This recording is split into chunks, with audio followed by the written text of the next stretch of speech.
ಭಯೋತ್ಪಾದಕ ದಾಳಿಯ ಹಿನ್ನೆಲೆಯಲ್ಲಿ ವಿಶೇಷ ಸಂಸತ್ ಅಧಿವೇಶನಕ್ಕೆ ಕಾಂಗ್ರೆಸ್ ಒತ್ತಾಯವನ್ನ ಮಾಡಿದೆ. ನರೇಂದ್ರ ಮೋದಿಗೆ ಮಲ್ಲಿಕಾರ್ಜುನ ಖರ್ಗೆ ಪತ್ರವನ್ನ ಬರೆದಿದ್ದಾರೆ. ಪ್ರಮುಖವಾಗಿ ಒಂದು ಕಡೆ ಸದ್ಯದ ಮಟ್ಟಿಗೆ ಮಲ್ಲಿಕಾರ್ಜುನ ಖರ್ಗೆ ಅವರು ದಾಳಿಯ ಕುರಿತು ಚರ್ಚಿಸೋದಕ್ಕೆ ಪತ್ರವನ್ನ ಬರೆದಿರುವಂತದ್ದು. ಸಂಸತ್ತಿನ ವಿಶೇಷ ಅಧಿವೇಶನಕ್ಕೆ ಆಗ್ರಹಿಸಿದ್ದಾರೆ. ವಿಶೇಷ ಅಧಿವೇಶನವನ್ನ ಕರೀತಾರ ಪ್ರಧಾನಿ ಮೋದಿ ಅವರು ಅನ್ನುವಂತ ಒಂದು ಪ್ರಶ್ನೆ ಸದ್ಯ ಕಾಡ್ತಾ ಇದೆ. ಪಹಲ್ಗಾಮ್ನಲ್ಲಾದಂತಹ ಉಗ್ರರ ದಾಳಿಯ ವಿಚಾರಕ್ಕೆ ಸಂಬಂಧಪಟ್ಟಂತೆ ಭಾರತ ಪಾಕಿಸ್ತಾನದ ನಡುವೆ ಉದ್ವಿಗ್ನ ಪರಿಸ್ಥಿತಿ ಹಾಗೆ ಗಡಿಯಲ್ಲಿ ಸೇನಾ ಚಟುವಟಿಕೆಗಳ ಕುರಿತು ಚರ್ಚಿಸೋದಕ್ಕೆ ಸಂಸತ್ತಿನಲ್ಲಿ ವಿಶೇಷ ಅಧಿವೇಶನ ಕರಿಬೇಕು ಅಂತ ಕೇಂದ್ರ ಸರ್ಕಾರವನ್ನ ಪ್ರತಿಪಕ್ಷ ಕಾಂಗ್ರೆಸ್ ಒತ್ತಾಯಿಸಿದೆ. ವಿಶೇಷ ಅಧಿವೇಶನದ ಬಗ್ಗೆ ಕೇಂದ್ರ ಸರ್ಕಾರದಿಂದ ಚಿಂತನೆಯನ್ನ ನಡೆಸಲಾಗ್ತಾ ಇದೆ. ಕೂಡಲೇ ಸಂಸತ್ತಿನ ವಿಶೇಷ ಅಧಿವೇಶನವನ್ನ ಕರೆದು ಚರ್ಚೆಗೆ ಅವಕಾಶವನ್ನ ಮಾಡಿಕೊಡಬೇಕು ಅಂತ ಪತ್ರವನ್ನ ಬರೆದಿದ್ದಾರೆ. ಪಹಲ್ಗಾಮ್ ವಿಚಾರಕ್ಕೆ ಸಂಬಂಧಪಟ್ಟಂತೆ ವಿಶೇಷ ಸಂಸತ್ತಿನ ವಿಚಾರಕ್ಕೆ ಸಂಬಂಧಪಟ್ಟಂತೆ ಒಂದು ಅಧಿವೇಶನ ಬೇಕೇ ಬೇಕಾಗಿದೆ. ಪಹಲ್ಗಾಮ್ ದಾಳಿ ಮತ್ತು ಆ ನಂತರದ ಬೆಳವಣಿಗೆಗಳ ಕುರಿತು ದೇಶದ ಜನತೆಗೆ ಮಾಹಿತಿ ತಿಳಿಯಬೇಕಾಗಿದೆ.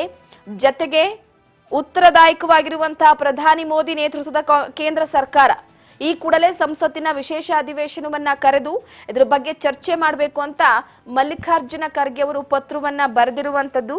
ಏಕತೆ ಮತ್ತು ಒಗ್ಗಟ್ಟು ಅಗತ್ಯವಾಗಿರುವ ಈ ಸಮಯದಲ್ಲಿ ಸಂಸತ್ತಿನ ಉಭಯ ಸದನಗಳ ವಿಶೇಷ ಅಧಿವೇಶನವನ್ನ ಆದಷ್ಟು ಬೇಗ ಕರೆಯುವುದು ಮುಖ್ಯ.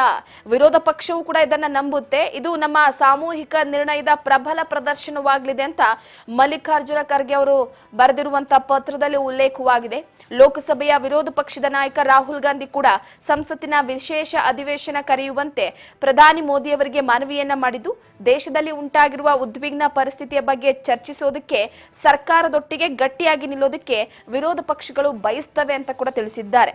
ಹಾಗೆ ದೇಶ ಈಗ ಸಂದಿಗ್ಧ ಪರಿಸ್ಥಿತಿಯಲ್ಲಿದೆ. ಪಹಲ್ಗಾಮ್ ದಾಳಿಯ ನೋವು ಇನ್ನೂ ಕೂಡ ಎದ್ದು ಕಾಣ್ತಾ ಇದೆ. ಇಂತಹ ದುಃಖದ ಸಮಯದಲ್ಲಿ ಸಂಸತ್ತಿನ ವಿಶೇಷ ಅಧಿವೇಶನ ಕರೆಯುವ ಮೂಲಕ ದೇಶದ ಜನರ ನೋವಿನಲ್ಲಿ ನಾವು ಭಾಗಿ ಅನ್ನುವಂತ ಸಂದೇಶವನ್ನ ಸಾರಬೇಕು ಅಂತ ರಾಹುಲ್ ಗಾಂಧಿ ಅವರು ಕೂಡ ಹೇಳಿದ್ದಾರೆ. ಸೊ ಪಹಲ್ಗಾಮ್ನಲ್ಲಿ ನಡೆದಂತಹ ಭಯಾನಕ ದಾಳಿಯ ವಿಚಾರಕ್ಕೆ ಸಂಬಂಧಪಟ್ಟಂತೆ ಭಾರತೀಯರನ್ನ ಇದು ಕೆರಳಿಸ್ಬಿಟ್ಟಿದೆ. ಈ ಹಿನ್ನೆಲೆಯಲ್ಲಿ ನಿರ್ಣಾಯಕ ಸಮಯದಲ್ಲಿ ನಾವು ಭಯೋತ್ಪಾದನೆಯ ವಿರುದ್ಧ ಯಾವಾಗಲೂ ಕೂಡ ಒಟ್ಟಾಗಿ ನಿಲ್ತೇವೆ ಎನ್ನುವುದನ್ನು ಸಾರಿ ಹೇಳಬೇಕಾಗಿದೆ.